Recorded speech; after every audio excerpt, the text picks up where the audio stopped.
Hello and welcome to Ships Nerds Anonymous podcast with me, DK. As your host for Titanic Week, I will narrate a series of episodes focused on the RMS Carpathia, a ship famously known for rescuing the survivors of the Titanic disaster. From April 11th to April 18th, I will break down the events that took place on board the Carpathia, share profiles of the ship's crew and passengers, read testimonies, and more. It was on this day, April 14, 1912, a night to remember was about to begin. It was the day when history would come alive as the Carpathia prepared to become a rescue ship for survivors of a tragic disaster. On Sunday the 14th, the Carpathia was 8 days away from reaching the Azores, and life on board continued. Passengers were reading the latest newspapers, which included articles about the voyages of the Olympic and the Titanic, as well as current affairs from both home and abroad, depending on the countries of the passengers, of course. All day, the sun shone brightly over the warm waters of the Gulf Stream, prompting passengers to abandon their coats and warm clothing. In the late afternoon, those enjoying the decks sought out shady spots to stay comfortable. The ship was traveling a little northwest, sailing through the warmer waters of the North Atlantic. As day turned to night, the weather remained clear and calm. The skies was filled with stars, but there was no moon, creating a pitch-black atmosphere. Although the temperature decreased, it did not trouble the passengers much.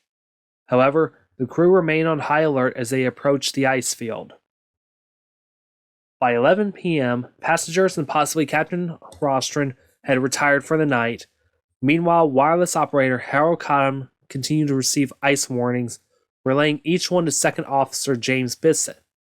A few hours before 11, various radio activities continued to take place, and discussion occurred on the bridge involving Rostron, Cottam, and Bissett. Bissett joined the Carpathia in February of 1912 and had been on multiple shifts. On the night in question, he began his 12-hour watch at 8 p.m. ship's time. When he came up on deck, Bissett received 2 ice warnings from Cottam. The first warning was from another White Star liner, the RMS Baltic, and the second one from the Leyland liner, the SS Californian, both of which reported ice in the east and westbound routes. Cottam also mentioned that the Titanic was within his radio range and was sending a considerable number of messages to Cape Race, most of which was being sent by first-class passengers. Busy traffic, Cottam concluded. Stock exchange quotations, that sort of thing for the multimillionaires. A little later, Cottam went to the bridge to deliver an ice message for the Atlantic transport liner, the SS Mezaba, whose operator reported an extensive ice field located 30 miles north of the Carpathia. At that moment, Rostron came onto the bridge and asked Cottam which ships were within his range based on the latest reported positions. "Titanic, sir," reported Cottam. "She's coming in very strong. She seems to be only 30 or 40 miles away, but she may be farther, as she has a powerful transmitter. She's sending messages to Cape Race. Then there's the Californian. She stopped her engines for the night because she's surrounded by ice." "It must be thick then," Rostron said in response. "I suppose the Titanic will have to slow down or steer a more southerly course than usual. She'll be late in New York. It's hard luck on her maiden voyage." Cottam and Rostron continued their conversation about the ships near the Titanic before Rostron asked the operator if he was turning in for the night. "I may listen in to Cape Race for a while, in case there's any news of the coal strike in England," Cottam replied. Rostron and Bissett left Cottam and continued to listen to passenger traffic on the Marconi wireless radio. As they walked down on the port wing of the bridge that night, both Rostron and Bissett noticed the cold, calm, and clear weather with stars but no moon in sight.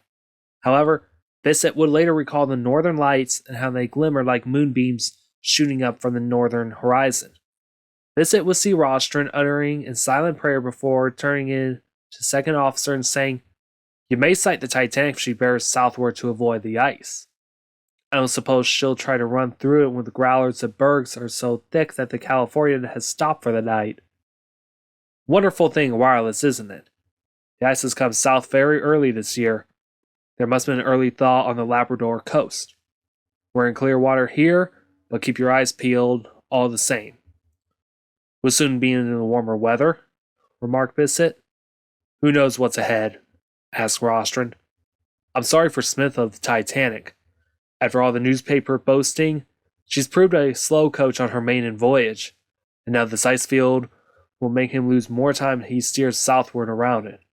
And I suppose he will. She must be a wonderful ship, but all their newspapers bragging seems a kind of blasphemy, claiming that she's unsinkable and all that kind of thing. As Rostron turned in for the night, the quartermaster of the wheel struck 4 bells repeated by the lookout man in the ship's crow's nest, crying, "All's well, lights burning brightly."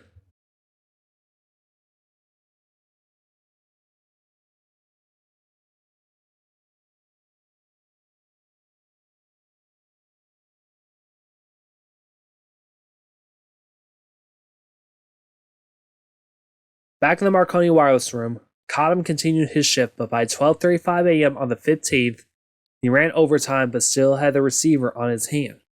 He was waiting for a confirmation of a previous communication he was having with the SS Parisian. This set saw Cottam unlacing his boots around this time before he retired to his cabin. Once he had confirmation from the Parisian, Cottam was beginning to turn in.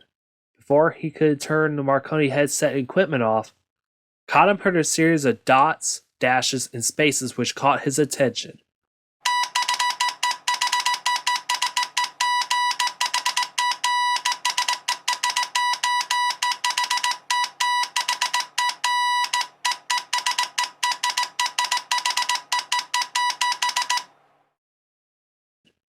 Then the unthinkable happened. In tomorrow's episode, we'll discover what Cottam received and how the Carpathia attempted to arrive on the scene when a CQD call was sent from the Titanic.